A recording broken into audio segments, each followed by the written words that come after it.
Hello friends, welcome to my channel. आज हम बात करने वाले Mahindra and Mahindra financial company के बारे में। ये स्टॉक को मैंने एमटीएफ ट्रेडिंग के लिए लिया था और स्टॉक देखो कैसा है, फंडामेंटली ये शेयर कैसा है, कंपनी कैसी है, सारी चीज़ें हम ये वीडियो में जानने वाले हैं। तो वीडियो एंड तक देखो और वीडियो अच्छा लगेगा तो ज़रूर चैनल को सब्सक्राइब करना। तो सबसे पहले एमटीएफ ट्रेडिंग क्या होती है ये भी मैं बताने वाला हूँ ये वीडियो के अंदर। और ऑलरेडी जितने भी मेरे एमटीएफ ट्रेडिंग के पोजीशन मैंने ली थी और उसमें प्रॉफिट बुकिंग की है तो उसके बारे में मैंने वीडियोस में बताया हुआ है। उसकी प्रॉफिट बुकिंग कैसे की है वो भी चीज़ें मैंने बताई हुई है। अभी हर एक जैसे वीडियो की प्रॉफिट बुकिंग का वीडियो मैं बनाता ही हूँ, जैसे उसके फाइनेंशियल बताता हूँ, फंडामेंटल बताता हूँ, ये भी चीज़ें मैं यहाँ पर बताने वाला हूँ। तो कम्प्लीटली एनालिसिस होता है जो मुझे लगता है, जिस तरीके से मैं स्टडी करता हूँ, जिस तरीके से मैं हर एक शेयर के बारे में सोचता हूँ, देखता हूँ, वो उसी तरीके से मैं आपको बताने वाला हूँ। तो यहाँ पर महिंद्रा एंड महिंद्रा फाइनेंशियल, यहाँ पर सबसे पहले वेबसाइट देख लेते हैं। तो वेबसाइट से हमको थोड़ा अंदाजा आ जाता है कि कंपनी कौन से बिजनेस, देखो महिंद्रा फाइनेंस या महिंद्रा एंड महिंद्रा फाइनेंशियल, ये नाम सुनते ही आपको आइडिया आ जाता है कि ये फाइनेंस प्रोवाइड करने वाली कंपनी है। लेकिन कौन से टाइप के फाइनेंस प्रोवाइड करती है ये भी आपको पता होना चाहिए। तो जैसे कि यहाँ पर देख सकते हो तो काफ़ी चीज़ें कोई भी फाइनेंस कंपनी करती है। तो फिलहाल ये किस टाइप के फाइनेंस ये प्रोवाइड करती है, तो ये सबसे इम्पोर्टेंट चीज़ है। तो यहाँ पर देख सकते हो कि ये कार लोन देती है, ट्रैक्टर लोन देती है। महिंद्रा फाइनेंस के फीचर्स, यहाँ पर प्रोडक्ट के जो फीचर्स है यहाँ पर ये भी आपको नजर आ जाएगा। और यहाँ पर ये जस्ट मुझे बताना था कि ये एफडी पे कितना रेट ऑफ इंटरेस्ट देती है, ठीक है। और सीनियर सिटीजन के लिए और थोड़ा एक्स्ट्रा बेनिफिट होता ही है, हर एक बैंक में भी होता है तो यहाँ पर भी है। और लोन्स देखो किन गाड़ियों के लिए या कार लोन कितने से स्टार्ट है, इनके स्टार्टिंग रेट, तो ये भी चीज़ बताई हुई है। तो ये जस्ट मैं यहाँ पर कंपनी के जस्ट फीचर्स बता रहा हूँ, प्रोडक्ट बता रहा हूँ, यहाँ पर मैं कोई प्रमोशन नहीं कर रहा हूँ क्योंकि ऑलरेडी ये स्टॉक को लिया था। तो अगर आप किसी भी कंपनी में इन्वेस्ट करते हो तो उसके बारे में आपको कम्प्लीटली नॉलेज होना चाहिए, डिटेल में नॉलेज होना चाहिए, ठीक है। तो जस्ट मैं यहाँ पर ओवरऑल जो चीज़ें बता सकता हूँ उतनी चीज़ें मैं बताऊँगा। और यहाँ पर देखेंगे देखो फीचर्स में कमर्शियल व्हीकल के लिए, प्री ओन कार के लिए, ठीक है, और 3 wheeler loan against vehicle, loan against property, machinery loan, SME business loan, fix deposit car loans, ये सारी चीज़ें इनके फीचर्स से इन चीज़ों में काम करती है। और ट्रैक्टर लोन भी है, ठीक है। तो महिंद्रा ग्रुप की ये काफ़ी अच्छी फिलहाल तो बैंक या फाइनेंस कंपनी मुझे तो लगती है। और महिंद्रा ग्रुप काफ़ी मुझे अच्छा भी लगता है क्योंकि उनके जो ओनर है तो उनके जो भी वीडियोस आते हैं या उसके रिलेटेड उनके कोई थॉट आते हैं तो या उनके वो कभी चैरिटी करते हैं तो वो चीज़ें काफ़ी अच्छे, जैसे कि जिस तरीके से रतन टाटा जी को रिस्पेक्ट किया जाता है उस तरीके से महिंद्रा आनंद महिंद्रा जी को या महिंद्रा ग्रुप को भी काफ़ी अच्छा खासा सपोर्ट किया जाता है, उनकी तरफ भी रिस्पेक्ट से देखा जाता है, ये मुझे लगता है। और यहाँ पर देखेंगे तो देखो ये लोग भी काफ़ी देखो खुश है, हैप्पी है, जो कस्टमर्स है इनके साथ जुड़ने के बाद। तो ये सारी चीज़ें इन्होंने यहाँ पर बताई हुई है। तो ये जस्ट यहाँ पर इंफॉर्मेशन के हिसाब से आप देख सकते हो कि कंपनी का बिजनेस कैसा है, काम कैसा करती है, ठीक है। और यहाँ पर हम जस्ट इसके फंडामेंटल के बारे में भी जानेंगे कि कंपनी के फंडामेंटल कैसे है। तो फंडामेंटली अगर देखा जाए तो स्टॉक देखो अभी 286 पे, मैंने बेचा कितने पे था इसका स्क्रीनशॉट तो मैंने डाला हुआ था कि देखो ये भाव पे मैं निकल गया हूँ या मैंने एमटीएफ ट्रेडिंग से प्रॉफिट ले लिया। तो कितने प्रतिशत लिया है वहाँ पर भी मैंने मेंशन किया था कि इतने प्रतिशत में इसमें से निकला हो, ये टेलीग्राम पे बताया था। तो ऑलरेडी जो भी लोग टेलीग्राम से जुड़े हैं उनको अपडेट मिल जाता है। तो यहाँ पर कोई चीज़ें छुपाई नहीं जाती, जस्ट यहाँ पर मैं मेरे परफॉर्मेंस बताता हूँ, मेरी जर्नी बताता हूँ। तो ये जितने भी वीडियोस में निकाल रहा हूँ, जो भी बता रहा हूँ अब तक से, जब से मैं निकालते जा रहा हूँ वीडियोस, तो सारी मेरी जर्नी है, मेरे पर्सनल इन्वेस्टमेंट होते हैं कि मैं किस में इन्वेस्ट कर रहा हूँ और उसमें कैसा मेरा परफॉर्मेंस है। तो वही चीज़ें मैं आपको फ्री में नॉलेज देने का काम कर रहा हूँ। तो फिलहाल यहाँ पर देखेंगे तो इसका मार्केट कैपिटल देखेंगे तो देखो 35,000 करोड़ का मार्केट कैपिटल है। 286 का भी फिलहाल प्राइस है, 237 तक जाके आया, यानी ये लो इतना तक मारा था, ठीक है। 237 का इसका लो है और 343 तक इसका हाई रहा है, ठीक है। तो और डिविडेंड भी देती है, काफ़ी अच्छी बात है। कोई कंपनी अगर आपको डिविडेंड देती है तो ये आपके लिए एक एक्स्ट्रा बेनिफिट हो जाता है कि आपको आपको एक तो आपका कैपिटल बढ़ रहा है, ठीक है।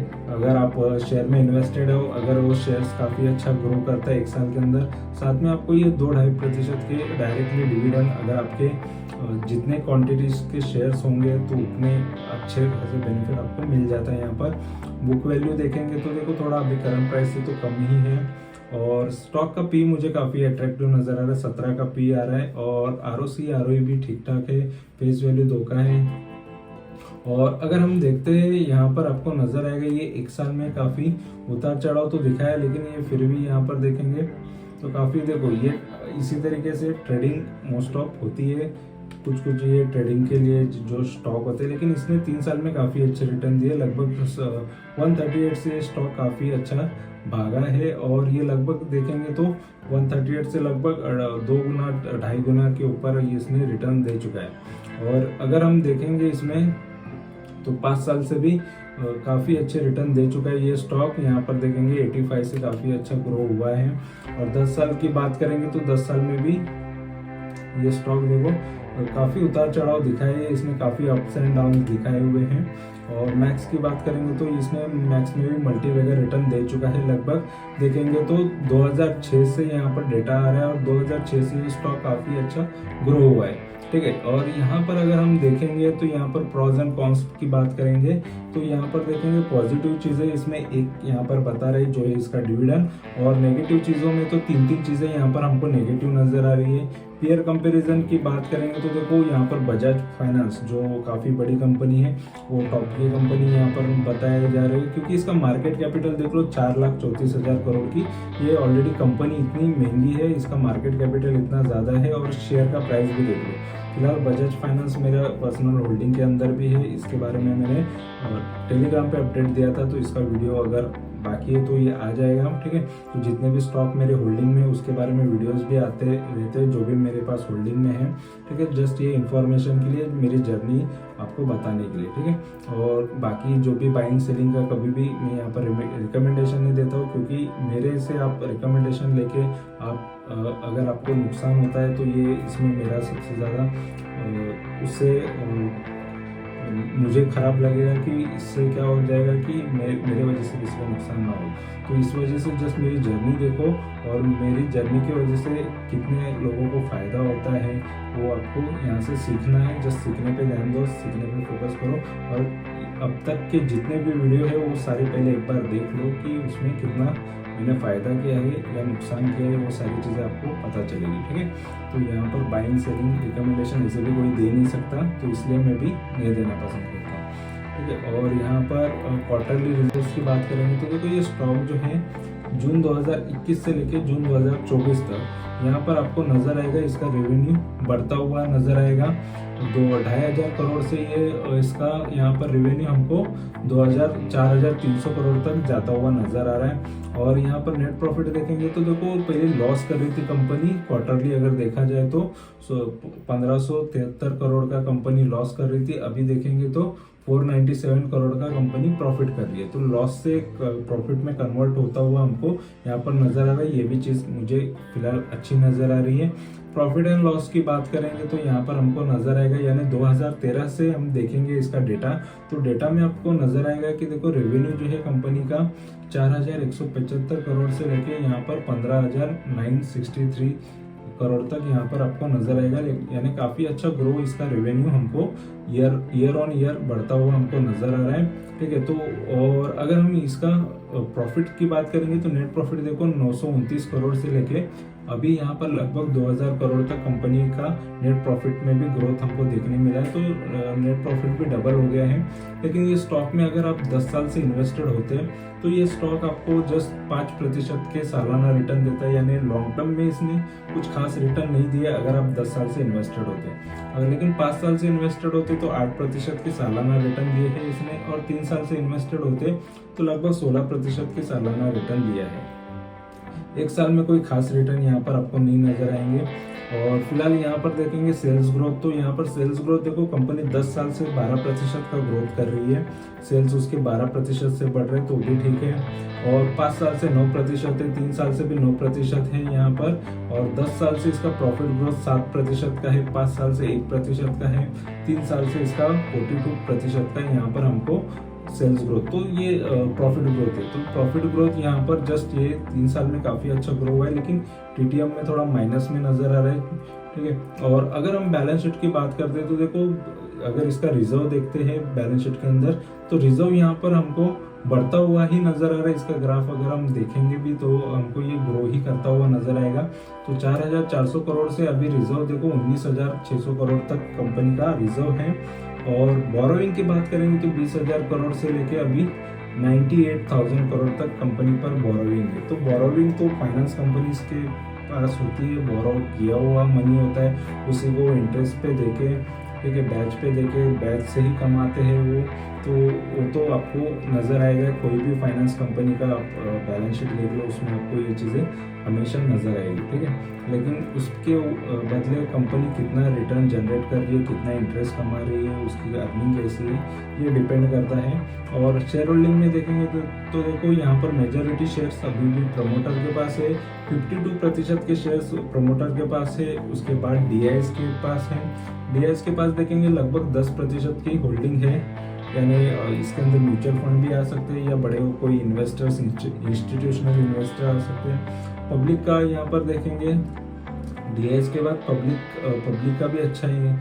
यहाँ पर फॉरेन के इन्वेस्टर का 10% है और डोमेस्टिक इन्वेस्टर का 30% है, लेकिन और पब्लिक का यहाँ पर 7% है। यानी पब्लिक देखो अच्छे कंपनीज जो होती है ज़्यादा तो वहाँ से दूर रहना ज़्यादा पसंद करती है, इससे बेहतर उनको 1 रुपया 2 रुपये वाला शेयर ज़्यादा पसंद आता है। तो इस वजह से पब्लिक ऐसे स्टॉक से ज़्यादा दूर होती है, ये मुझे पता है पहले से, ठीक है। और यहाँ पर देखेंगे तो फंडा जो भी चीज़ें मैंने देखी है यहाँ पर मुझे सही नज़र आ रही है। और स्टॉक मुझे ऑलरेडी देखो महिंद्रा ग्रुप के स्टॉक मुझे पसंद आते ही है, महिंद्रा हो या कोई भी बड़े नाम की कंपनीज होती है, क्योंकि देखो उसके अगर फंडामेंटली वो स्ट्रॉन्ग होते भी हैं और बैकअप अच्छा होता है, एक अच्छा ब्रांड उनके साथ होता है।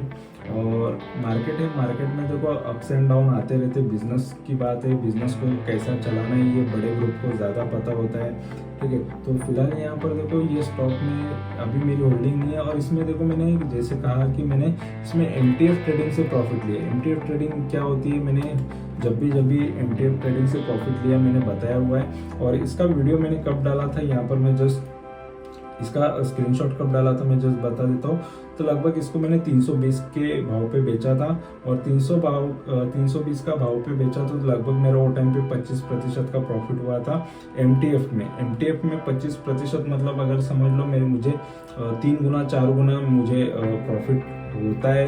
क्योंकि एमटीएफ से क्या होता है कि मेरी पोजीशन में मेरा जस्ट यहाँ पर 25 से 30% ही फंड लगा होता है, बाकी का जो भी 70 से 75% फंड किसी और का लगा है यानी ब्रोकर का लगा होता है। तो उससे मेरा प्रॉफिट जो है वो 3 से 4 गुना हो जाता है, तो उससे मुझे और अच्छा बेनिफिट होता है। यानी यहाँ पर 75 से लेके 100% तक मुझे इजीली प्रॉफिट हो जाता है मेरे कैपिटल के ऊपर। तो इस वजह से मैं एमटीएफ ट्रेडिंग अभी करता हूँ, ठीक है। तो फुल फंड वाला भी ट्रेडिंग करते रहता हूँ। तो हर एक अलग अलग पोर्टफोलियो है, हर एक अलग अलग पोर्टफोलियो में अलग अलग टाइप के शेयर होते हैं, अलग अलग टाइप के इन्वेस्टमेंट है। पेनी स्टॉक भी मैं इन्वेस्ट करता हूँ, लेकिन उसमें काफ़ी कम होल्डिंग होती है, यानी कम अमाउंट की होल्डिंग होती है, ज़्यादा उसमें बड़े फंड ऐड नहीं करता। तो फिलहाल जिस तरीके से रिस्क लेना चाहिए उसी तरीके से मैं लेता हूँ। तो फिलहाल यहाँ पर जो भी मैंने बताया है वो मेरा पर्सनल एक्सपीरियंस है, मेरी पर्सनल जर्नी है। तो आपको ये वीडियो अच्छा लगा, इन्फॉर्मेशन अच्छी लगी है तो ज़रूर चैनल से जुड़ो, चैनल को सब्सक्राइब करो, लाइक करो, कमेंट करो, दोस्तों के साथ शेयर करो। Thank you very much for watching my video. Thank you, bye bye.